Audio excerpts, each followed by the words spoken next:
Hey guys, അപ്പോൾ രാവിലെ എഴുന്നേറ്റിട്ട് ഞാൻ ഈ ഒരു ചീസി പാസ്ത ഉണ്ടാക്കിയിട്ടുണ്ടായിരുന്നു. ഇതുണ്ടാക്കാൻ ഭയങ്കര എളുപ്പമാണെന്ന് വിചാരിച്ചിട്ടൊക്കെയായിരുന്നു ഞാൻ ഫസ്റ്റിൽ തുടങ്ങിയിട്ടുണ്ടായിരുന്നത്. പക്ഷെ ഉണ്ടാക്കാൻ തുടങ്ങി കഴിഞ്ഞപ്പോഴാണ് എനിക്ക് മനസ്സിലായത് ഇത് കുറച്ചധികം ബുദ്ധിമുട്ടണമെന്ന്. പക്ഷെ എന്നാലും നമ്മൾ ഉണ്ടാക്കി കഴിഞ്ഞിട്ടുണ്ടായിരുന്നു, നല്ല ടേസ്റ്റ് ഉണ്ടായിരുന്നു. പിന്നെ അതെല്ലാം കഴിച്ചു കഴിഞ്ഞതിന് ശേഷം ഞാൻ അക്കൗണ്ടൻസി വെച്ചായിരുന്നു സ്റ്റാർട്ടിങ് ചെയ്തിട്ടുണ്ടായിരുന്നത്. അക്കൗണ്ടൻസി എനിക്ക് ഭയങ്കര ഇഷ്ടമുള്ളൊരു സബ്ജക്റ്റാണ്. പക്ഷേ ഈ ഹാഫ് ഇയർലിയിലേക്ക്, അതായത് മിഡ് ടേം എക്സാമിലേക്ക് അത്യാവശ്യം കുറേ ഉണ്ട് പഠിക്കാനായിട്ട്. കുറേ കാര്യങ്ങൾ പഠിക്കാനുണ്ട്. അപ്പം അതിൻ്റെ ഒരു ചെറുതായ ഒരു ടെൻഷനും കാര്യങ്ങളൊക്കെ ഉണ്ട് എനിക്ക്. ഫസ്റ്റ് എക്സാം തന്നെ അക്കൗണ്ടൻസി ആയതുകൊണ്ട് ഞാൻ വിചാരിച്ചു എക്സാമിന് ഒരു രണ്ട് മൂന്നോ ദിവസം മുമ്പ് അക്കൗണ്ടൻസി സ്റ്റാർട്ട് ചെയ്യാം, അതുവരെ ബാക്കിയുള്ള സബ്ജക്ട്സ് ഒക്കെ ഒന്ന് കവറപ്പ് ചെയ്യാമെന്ന്. പക്ഷേ ഇന്ന് അക്കൗണ്ടൻസി എടുത്ത് പഠിച്ചപ്പോഴാണ് എനിക്ക് മനസ്സിലായത് എനിക്ക് അറിയാവുന്ന പോർഷൻസ് ആണ് മെജോറിറ്റി. അറിയാത്ത കുറച്ച് കാര്യങ്ങളൊക്കെ ഉണ്ട്. അത് ആ ഒരു പോർഷനൊക്കെ എടുത്ത സമയത്ത് ഞാൻ ക്ലാസ്സിലുണ്ടായിരുന്നില്ല, ഞാൻ ആബ്സെൻ്റ് ആയിരുന്നു, ഞാൻ ഉണ്ടായിരുന്നില്ല. അപ്പോൾ അതുകൊണ്ട് എനിക്ക് അറിയാത്ത രണ്ടോ മൂന്നോ പോർഷൻ എങ്ങാണ്ടുണ്ട്. അത് അതിനകത്ത് ഒരെണ്ണം 6 മാർക്കിന് വരുന്നൊരു സംഭവമാണ്. അപ്പോൾ എനിക്ക് അത് ഭയങ്കര ഇമ്പോർട്ടൻ്റ് ആയതുകൊണ്ട് തന്നെ അത് പഠിക്കാനുണ്ട്. പിന്നെ 3 മാർക്കിൻ്റെയോ 4 മാർക്കിൻ്റെയോ ക്വസ്റ്റ്യൻസാണ് പിന്നെ ഉള്ളത്. അപ്പോൾ അതെനിക്ക് നല്ല അത്യാവശ്യം ഇമ്പോർട്ടൻ്റ് ആയിട്ടുള്ള കുറച്ച് കാര്യങ്ങളാണ്. അപ്പോൾ അത് മാത്രം ഒന്ന് നോക്കാനുണ്ട്. തിയറി വൈസ് എല്ലാം ഓക്കെയാണ്, എനിക്ക് അറിയാവുന്ന കാര്യങ്ങളാണ്. ജസ്റ്റ് റിവൈസ് ചെയ്ത് കിട്ടാൽ മതി. കാരണം തിയറി ഇങ്ങനെ ഓൾറെഡി കണ്ട് പഠിച്ചിട്ട് പോയിട്ടുള്ള കാര്യമാണ്, എനിക്ക് അറിയാവുന്നതാണ് തിയറി. എനിക്ക് സ്റ്റഡി ലീവും കാര്യങ്ങളൊക്കെ ആയതുകൊണ്ട് വീട്ടിൽ തന്നെ ആണല്ലോ, ഇപ്പോൾ 24 മണിക്കൂറും വീട്ടിൽ തന്നെയാണ്. വീട്ടിൽ ഇരുന്ന് പഠിക്കുക, കിടന്നുറങ്ങുക, വീണ്ടും എഴുന്നേൽക്കുക, പഠിക്കുക, ഇതൊക്കെ തന്നെയാണ് പണി. അതുകൊണ്ട് എനിക്ക് മര്യാദയ്ക്ക് വീഡിയോ എടുക്കാനും വീഡിയോ അപ്ലോഡ് ചെയ്യാനും കമൻസ് റിപ്ലൈ ചെയ്യാനും എല്ലാത്തിനും അത്യാവശ്യം സമയമുണ്ട്. അതുകൊണ്ടാണ് ഞാനിപ്പോൾ ഈയിടെയായിട്ട് നല്ല കൺസിസ്റ്റൻ്റ് ആയിട്ട് പ്രോപ്പറായിട്ട് വീഡിയോ ഒക്കെ ഇടുന്നത്. അപ്പോൾ ഇനി സ്കൂൾ തുറന്നു കഴിഞ്ഞിട്ട് ഇത് ഉണ്ടാവുമോ ഇല്ലയോ എന്നെനിക്ക് വലിയ ധാരണയില്ല. പിന്നെ സ്കൂൾ തുറന്നു കഴിഞ്ഞാൽ ഞങ്ങൾക്ക് എന്തായാലും സ്കൂൾ ടൂർ ഉണ്ടാവും. അപ്പോൾ അതിന് ഞാൻ കുറച്ചധികം എക്സൈറ്റഡ് ആണ്. ഈ പഠിക്കുന്ന സമയത്ത് എൻ്റെ മനസ്സിൽ പോയിക്കൊണ്ടിരിക്കുന്നത് അതിൻ്റെ ഒരു കാര്യങ്ങളൊക്കെയാണ്. സ്കൂൾ ടൂർ ഉണ്ടാവുമോ, അതെങ്ങനെ ആയിരിക്കും, എവിടെ ആയിരിക്കും, അങ്ങനെയുള്ള കുറച്ച് കാര്യങ്ങളൊക്കെ. എപ്പോഴത്തെ പോലെ സെയിം ഡെസ്റ്റിനേഷനൊക്കെ തന്നെ ആയിരിക്കും, വാഗമണ്ണോ മൂന്നാറോ അങ്ങനെയൊക്കെ ആയിരിക്കും. എന്നാലും കുഴപ്പമില്ല, എവിടെയെങ്കിലൊക്കെ ഒന്ന് പോയാൽ മതിയല്ലോ. ഞങ്ങൾക്ക് എന്തായാലും 1 ഡേ ടൂർ ആയിരിക്കും, അത് ഉറപ്പാണ്.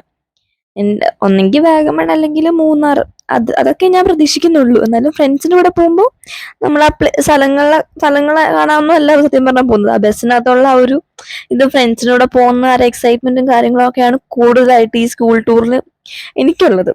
അപ്പം ഞാൻ അതിൽ ഭയങ്കര എക്സൈറ്റഡ് ആണ്.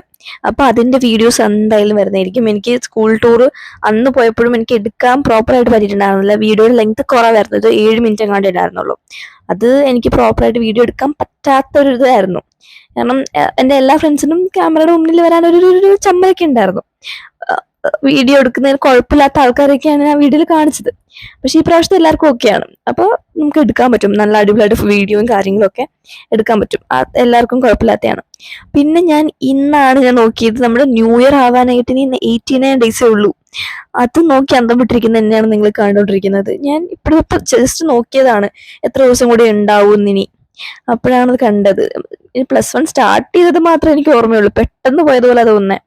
ഒന്നാമതെ +1 ആയതുകൊണ്ട് തന്നെ ഞങ്ങൾക്ക് കുറച്ച് താമസിച്ചൊക്കെ ആയിരുന്നല്ലോ തുറന്നതും പെട്ടെന്ന് തന്നെ ക്ലാസ്സിലേക്ക് ഇനി കഴിയാറായി, ഒരു പകുതിയോളം കഴിയാറായി. ഹാഫ് ഇയർലി കൊണ്ട് കഴിഞ്ഞിട്ട് ഇനി ഞങ്ങൾക്ക് 2 എക്സാം, അത് കഴിഞ്ഞ് കഴിഞ്ഞാൽ +2. അപ്പോൾ ഇനി +2 കുറച്ച് കഴിഞ്ഞാൽ പിന്നെ കോളേജ്. അപ്പോൾ സമയം ഭയങ്കര പെട്ടെന്ന് പോകുന്ന പോലെയൊക്കെ എനിക്കിപ്പോൾ തോന്നിക്കൊണ്ടിരിക്കുന്നത്. എന്താ 10ലെത്തി കഴിഞ്ഞിട്ട് ഭയങ്കര സ്പീഡിൽ സമയം പോകുന്ന പോലെ ഇപ്പോൾ തോന്നിക്കൊണ്ടിരിക്കുന്നത്. 9 വരെ എനിക്ക് അത്യാവശ്യം ഒരിതുണ്ട്, പക്ഷെ 10 തുടങ്ങിയത് പെട്ടെന്ന് തീർന്ന പോലെ തോന്നിയത്. +1 പകുതി കഴിയാറായി. അപ്പോൾ സമയം ഭയങ്കര ഫാസ്റ്റായിട്ട് പോയിക്കൊണ്ടിരിക്കുന്ന പോലെ എനിക്ക് തോന്നിക്കൊണ്ടിരിക്കുന്നത്. പിന്നെ എൻ്റെ അക്കൗണ്ടൻസിയും കാര്യങ്ങളും പഠിച്ച് സെറ്റ് ആയതിനു ശേഷം ഞാൻ എടുത്തിട്ടുണ്ടായിരുന്നത് എക്കണോമിക്സ് ആണ്. അക്കൗണ്ടൻസി കഴിഞ്ഞിട്ട് എക്കണോമിക്സ് എടുത്തു. കാരണം എനിക്ക് ഉറപ്പായി അക്കൗണ്ടൻസി എനിക്ക് ഓക്കെ ആണ്, ഇത്രയൊക്കെ നീ മതി. എനിക്ക് ഞാൻ ഒന്ന് പഠിച്ച് സെറ്റായി വരുമ്പോഴേക്കും എനിക്ക് മടി വരും. എനിക്ക് ഓക്കെ, എനിക്ക് മനസ്സിലായി എന്നുള്ള ഇതിൽ ഞാൻ നിർത്തിക്കളയും. അത് എനിക്ക് ഓക്കെ ആവുന്ന പോർഷനിൽ വെച്ച് ഞങ്ങൾ നിർത്തിക്കളയും. എനിക്ക് കുറച്ചും കൂടെ നന്നായിട്ട് പഠിക്കുകയാണെങ്കിൽ എനിക്ക് നന്നായിട്ട് അത് ഓർത്ത് നിൽക്കും. പക്ഷെ ആ ഒരു ഇതിലേക്ക് ഞാൻ പോകത്തില്ല. എനിക്ക് ഓക്കെ ചെറുതായിട്ടൊന്ന് മനസ്സിലാവുമ്പോൾ തന്നെ എനിക്കിത് മനസ്സിലായി എന്ന് പറയാൻ നിർത്തിക്കളയും. അതാണ് എൻ്റെ ഏറ്റവും വലിയ പ്രശ്നം. എന്തായാലും അക്കൗണ്ടൻസി ആ ഒരു സൈഡിൽ നിർത്തിയിട്ടുണ്ട്. അതെനിക്ക് ഏകദേശം ഓക്കെ ആയിട്ടുണ്ടെന്നാലും അക്കൗണ്ടൻസി എടുത്തിട്ട് ഞാൻ എക്കണോമിക്സ് എടുത്ത്. എക്കണോമിക്സിൽ ഇനി ഞാൻ ഓൾറെഡി ഈ ചാപ്റ്റർ പഠിച്ചതാണ്, പക്ഷെ ഒന്നും കൂടെ റിവൈസ് ചെയ്യാണ്. കാരണം ഈ ചാപ്റ്ററിനാണ് എക്കണോമിക്സിൽ ഏറ്റവും കൂടുതൽ വെയിറ്റേജ് ഉള്ളത്. കൺസ്യൂമർ ഈക്വിലിബ്രിയം എന്ന് പറഞ്ഞ ചാപ്റ്റർ മൈക്രോ എക്കണോമിക്സിലെ 2nd ചാപ്റ്റർ. അപ്പം ഏറ്റവും കൂടുതൽ വെയിറ്റേജ് വരുന്നത് ഞങ്ങൾക്ക് മൈക്രോ എക്കണോമിക്സിലാണ്. അപ്പം മൈക്രോ എക്കണോമിക്സിന്റെ 3 ചാപ്റ്ററാണ് ഏറ്റവും കൂടുതൽ വെയിറ്റേജ് ഉള്ളത്. അപ്പോൾ അതാണ് ഞാൻ കൂടുതൽ ഇതിനെ ഇരുന്ന് പഠിച്ചുകൊണ്ടേയിരിക്കുന്നത്. എനിക്കിനി എക്കണോമിക്സ് വേറൊരു ടെക്സ്റ്റ് ബുക്കും കൂടെ ഉണ്ട്, സ്റ്റാറ്റിസ്റ്റിക്സ് ഓഫ് എക്കണോമിക്സ്. അതിനകത്താണ് മീൻ, മീഡിയം, മോഡ് അതൊക്കെ പഠിക്കാനുണ്ട്. അപ്പൊ അതെനിക്ക് ഇന്ന് പഠിച്ചു തുടങ്ങണം. കാരണം അത് ഞാൻ വിട്ടേക്കാണിത്, തുറന്ന് നോക്കിയിട്ടില്ല സത്യം പറഞ്ഞ. ആ ഒരു ചാപ്റ്റർ ഞങ്ങളുടെ സ്കൂൾ അടച്ചതിന് ശേഷം ഞാൻ എടുത്തിട്ടേ ഇല്ല. അപ്പൊ അതെനിക്ക് ഇന്നെടുത്ത് നോക്കണം. ഫസ്റ്റ് ഈ ഒരു ചാപ്റ്റർ എങ്ങനെയെങ്കിലും കംപ്ലീറ്റ് ചെയ്യണം. കാരണം ഈ ചാപ്റ്ററിലാണ് ഏറ്റവും കൂടുതൽ വെയിറ്റേജ് ഉള്ളത്. അത് കഴിഞ്ഞിട്ട് ഡിമാൻഡ് എന്ന് പറഞ്ഞ ചാപ്റ്റർ ഉണ്ട്, അതിന് അത്യാവശ്യം നല്ല വെയിറ്റേജ് ഉണ്ട്. മൈക്രോ എക്കണോമിക്സ് കംപ്ലീറ്റ് ചെയ്തിട്ട് എനിക്കിനി മീൻ, മീഡിയം, മോഡ് ചെയ്യണം. അപ്പൊ ടൈം ഒട്ടുമില്ല. മിക്കവാറും ഈ എക്സാമിന്റെ ടൈമിൽ ഞാനൊരു ഓൾ നൈറ്റർ ഫുൾ ചെയ്യും. എനിക്കത് ചെയ്യണമെന്നൊരു ഭയങ്കര ആഗ്രഹമുണ്ട്. എനിക്കെന്തോ ഭയങ്കര ഇഷ്ടമാണ് ചെയ്യാൻ. എൻ്റെ 10ാം ക്ലാസ്സിന്റെ സമയത്ത് മിക്ക ടൈമിലും ഞാനത് ചെയ്തിട്ടുണ്ട്. എൻ്റെ എക്സാമിന്റെ എല്ലാ തലേന്നും അതുണ്ടായിരുന്നു. സാൻസ്ക്രിറ്റ് എക്സാമിന്റെ ഒഴിച്ച്, സാൻസ്ക്രിറ്റും ഇംഗ്ലീഷും ഒഴിച്ച് ബാക്കി എല്ലാ എക്സാമിന്റെ തലേന്നും ആ ഒരു പരിപാടി ഉണ്ടായിരുന്നു, ഓൾ നൈറ്റർ. പിന്നെ രാത്രി വരെ ഇരുന്ന് പഠിച്ചിട്ട് പിന്നെ രാവിലെ നേരെ എക്സാം എഴുതാൻ പോകില്ല പരിപാടിയൊക്കെ. അപ്പോൾ ഏതായാലും അത്രയുള്ള എന്ത് video. Thanks for watching. Bye bye.